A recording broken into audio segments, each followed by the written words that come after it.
Okay, here we are in my kitchen, about to talk about DNA replication. I've got some DNA here, nice long DNA there. And before we start, there's 5 pieces of information you've got to remember. So the first one is a phosphate group, which actually looks like this. I'm going to abbreviate this way because I don't want to have to draw this thing every time. The second is that the 5' end of DNA has a phosphate group on it, and the 3' end has a hydroxyl, an OH. Also remember the base pairing rules. G goes with C, A goes with T, GCAT. Remember that if there is a 5' on one strand of a DNA, exactly opposite on the other strand will be 3'. And the same thing over here, 3' on one side, and then exactly opposite is the 5'. The last one to remember is that when enzymes work on DNA, they read up from the 3' to 5' direction, and they write down from the 5' to 3' direction, meaning they attach nucleotides to one another from the 5' to the 3' direction. Okay, so let's get started. First thing that has to happen is the DNA has to get opened up. And I have here some, where's the other one? Okay. I have here some little enzymes, helicases. This helicase, both of them are my little turtle salt and pepper shakers. Helicase is just an enzyme that opens up the DNA. And we're going to start in the middle of the DNA. Called the origin of replication. And the helicases go in opposite directions.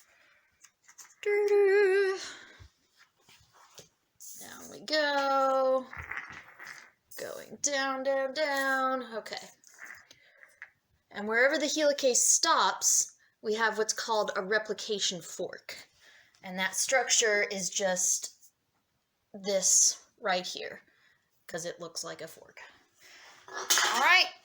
Oh, crap. Okay, back on down to the other side. Here's the other helicase going down, down, down, separating the DNA. Oh, yeah, let's separate that DNA. And there's another replication fork right there. Sort of looks like a fork. Okay, good. Our DNA is open. So, what's the next step? It's time to actually make the DNA. And DNA replication starts in the middle, where the origin was, and it proceeds in either direction. So we have an entire set of replication enzymes going that way, and an entire set going the other way. First, we're going to start, oh wait, no we're not. So DNA polymerase, and I have this lovely squash here to represent DNA polymerase. Remember, it needs something to hang on to. It needs to grab on to a free OH group, a free hydroxyl group, which recall, hydroxyl is always on the 3' end of DNA, of a DNA nucleotide. And we have no empty 3' ends here, so what are we going to do?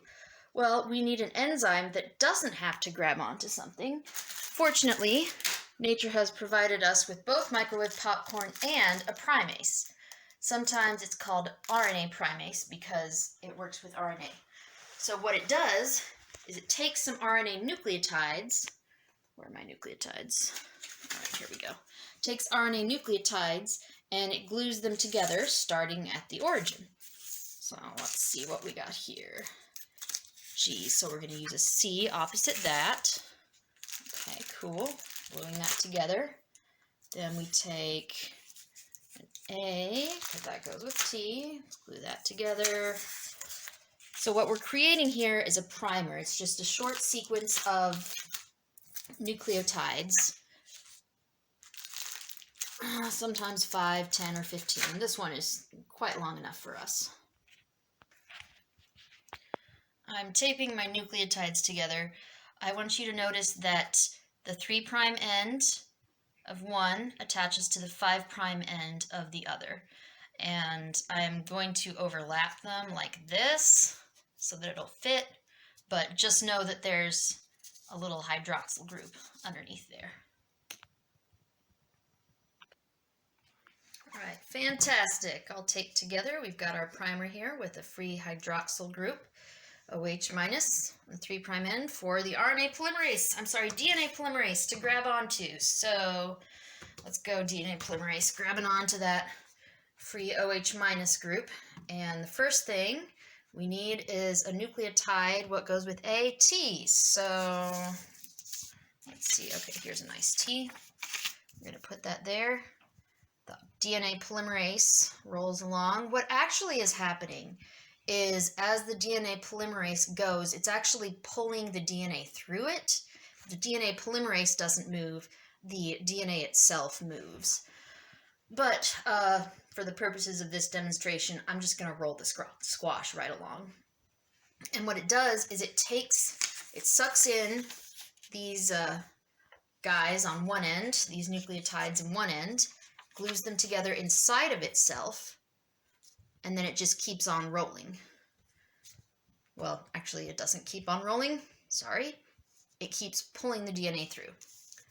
So next we have a C. Let's get ourselves a G here, guanine, and then what goes with thymine? That would be adenine, and so on and so forth. And basically, the polymerase can just keep going and going and going until the end of the DNA, as long as it needs to. Remember that this is happening in multiple places along the DNA at once, because you've got a ton of DNA.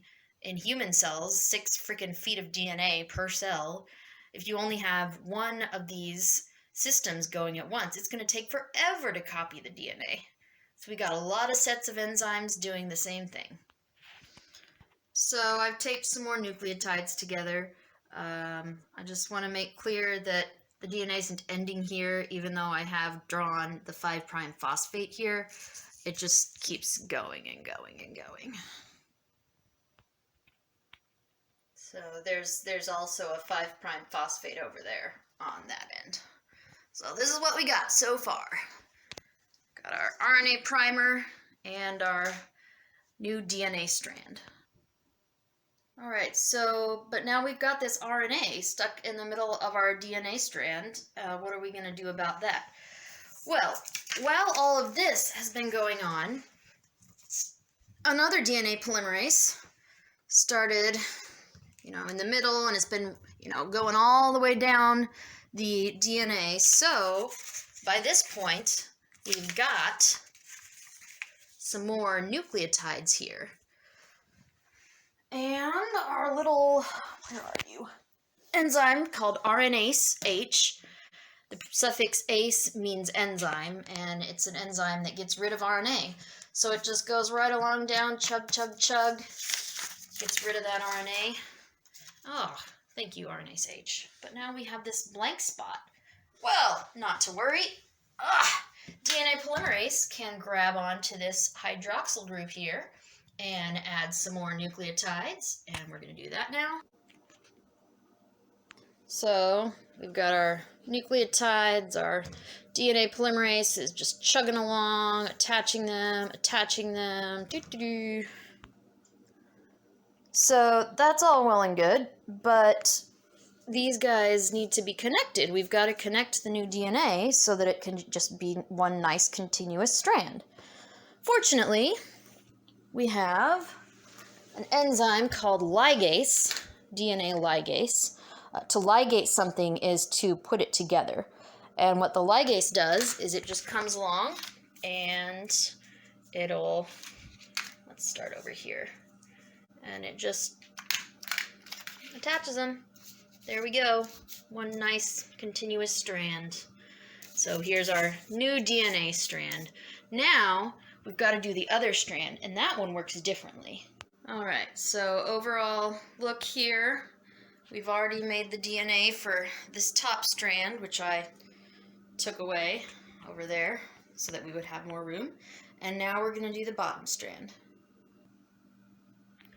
Now, if we were to do it the same way as we had done the previous strand, we would just have our lovely little primase come along and attach some RNA nucleotides to make a primer. So G with C, T with A. We need another T.